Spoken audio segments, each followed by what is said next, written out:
தேர்வுக்கு படிப்பது எப்படி? முதல் திருப்புதல், படித்த 24 மணிநேரத்திற்குள் மீண்டும் 80 விழுக்காடு முதல் 100 விழுக்காடு வரை நினைவுக்கு வரும். இரண்டாம் திருப்புதல், 7 நாட்களுக்கு பிறகு. மூன்றாம் திருப்புதல், 30 நாட்களுக்கு பிறகு. நீங்கள் ஒரு விஷயத்தை படித்துவிட்டு அதை மற்றவருக்குச் சொல்லிக் கொடுத்தால் 90 விழுக்காடு அது உங்கள் மூளையில் நீண்ட காலம் அழியாமல் நிற்கும். 2 வாரங்களுக்கு பிறகு நமது மூளை எவ்வளவு நினைவில் வைத்திருக்கும்? 5 விழுக்காடு விரிவுரைகளை கேட்பது லெக்சர். 10 விழுக்காடு புத்தகங்களை வாசிப்பது ரெடிங். 20 விழுக்காடு ஒளி காட்சிகளாக பார்ப்பது ஆடியோ விஷுவல். 30 விழுக்காடு செய்முறை விளக்கங்களை பார்ப்பது டெமன்ஸ்ட்ரேஷன்.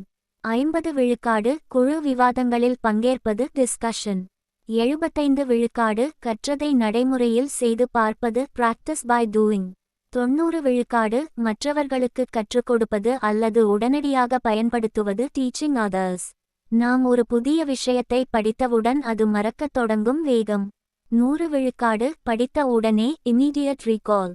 58 விழுக்காடு 20 நிமிடங்களுக்கு பிறகு சுமார் 40 விழுக்காடு மறந்துவிடும். 44 விழுக்காடு 1 மணிநேரத்திற்கு பிறகு. 33 விழுக்காடு 1 நாளுக்கு பிறகு. 25 விழுக்காடு 1 வாரத்திற்கு பிறகு.